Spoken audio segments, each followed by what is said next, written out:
राज्यपाल को guard of honour देने के साथ ही गैरसैंण में विधानसभा का बजट सत्र यहाँ पर शुरू हो गया है और सीधे तौर पर आप देखते हैं विपक्ष के तमाम जो विधायक हैं वो यहाँ पर मौजूद हैं और नारेबाजी कर रहे हैं। सीधी सी मांग है कि जो तमाम चीजें हैं सत्र को लेकर वो यहाँ पर जो मुख्य मांग जो है वो सत्र की अवधि को लेकर है और वो तमाम जो चीजें हैं उसको लेकर यहाँ पर बात हो रही है। जो स्थानीय विधायक है उनसे पूछ लेते हैं। बुटोला जी क्या कुछ कहेंगे सत्र की अवधि? देखिए, मैं ये जरूर चाहता हूँ कि कम से कम इस सरकार की विदाई होने वाली है, ये सरकार विधानसभा का सत्र बढ़ाए, प्रदेश के लोग और हमारे लोग चाहते हैं हमारे जनप्रतिनिधि हमारे क्षेत्रीय मुद्दे उठाए ताकि सरकार उसमें जवाब दे, लेकिन सरकार अपनी जवाबदेही से बच रही। सरकार सत्रों को छोटा करे।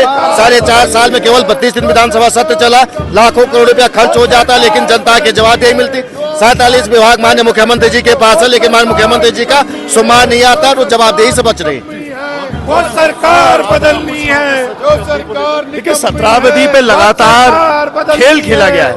60 दिन का जो साल का सत्र चलना चाहिए, 4 साल में 9 सत्र हुए, 32 दिन मात्र चला है, 10वां सत्र आया है और इसकी सत्रावधि भी पूरी नहीं होने वाली। सबको पता खेल क्या है। कार्य मंत्रणा हमारा ये कहना है कि कुल 4 दिन सत्र जो चला रही सरकार वो बहुत कम है, क्योंकि हमें बहुत मुद्दे उठाने पड़ते हैं, चाहे बिजली का मामला हो, चाहे राजस्व का मामला हो, चाहे खनन का मामला हो, चाहे सड़कों का मामला हो। तो ये अवधि बहुत कम है। हमारी सरकार से मांग कम से कम 2 हफ्ता सत्र चलना चाहिए, जिससे हम सभी अपने क्षेत्र की आवाज उठा सकें। निर्दलीय विधायक उमेश कुमार भी कांग्रेस के साथ यहाँ पर कर रहे हैं। सर आपको क्या कुछ कहना है? निर्दलीय विधायक है लेकिन कांग्रेस के साथ आप भी। देखिए, मेरा मानना है कि जो पक्ष राज्य की बात करे उसके साथ खड़ा होना चाहिए और आज उत्तराखंड सरकार बजट सत्र चलाने को बिल्कुल तैयार नहीं है।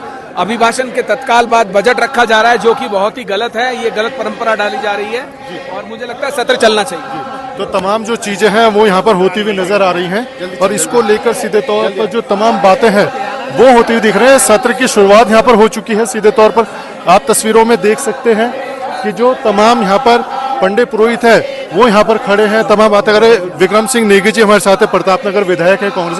नेगी जी क्या कहोगे, धरने प्रदर्शन से सत्र की शुरुआत हो रही है? देखिए, ये प्रदेश गंभीर समस्याओं से गुजर रहा है। कानून व्यवस्था चौपट है, भ्रष्टाचार टॉप में है, जंगली जानवरों से ग्रामीण त्रस्त है और सरकार बजट की जो सत्र की अवधि है वो सीमित किए हुए है। इसे बढ़ाया जाना चाहिए जिस पर पूरी चर्चा की जा सके। तो आप मेरे पीछे तस्वीरों में देख सकते हैं मुख्यमंत्री, विधानसभा अध्यक्ष और राज्यपाल वो विधानसभा में पहुंचे हैं। गार्ड ऑफ ऑनर दिया गया है राज्यपाल को, स्वागत किया गया है उत्तराखंड विधानसभा गैरसैंण में। और सीधे तौर पर अब जब सत्र की शुरुआत यहाँ पर हो चुकी है तो सीधे तौर पर विपक्ष के रवैये, विपक्ष का रुख भी यहाँ पर नजर आ चुका है और जो तमाम चीजें हैं वो यहाँ पर कहेंगे। सीधे तौर पर विधायक की अगर बात की जाए, भाजपा विधायक हमारे साथ मौजूद। सर क्या कहेंगे सत्र में जिस तरह से विपक्ष पहली शुरुआत में हंगामे के साथ? देखिए, विपक्ष का काम ही है, चाहे सरकार कितना भी अच्छा काम करे, कुछ न कुछ उनको बहाना चाहिए, कुछ बोलना चाहिए। अब चुनावी साल भी है, इस तरह से इस तरह की घटनाएं होती रहती है, कोई दिक्कत नहीं जी। तो इस तरह की घटनाएं होती रहती है। ये तमाम बातें हैं जो यहाँ पर कही जा रही हैं सत्ता पक्ष की तरफ से और सीधे तौर पर जो एक सत्र का माहौल है वो यहाँ पर पहले दिन बनता हुआ, तय होता हुआ नजर आ रहा है, क्योंकि विपक्ष अपनी मांगों के साथ सदन में मौजूद है।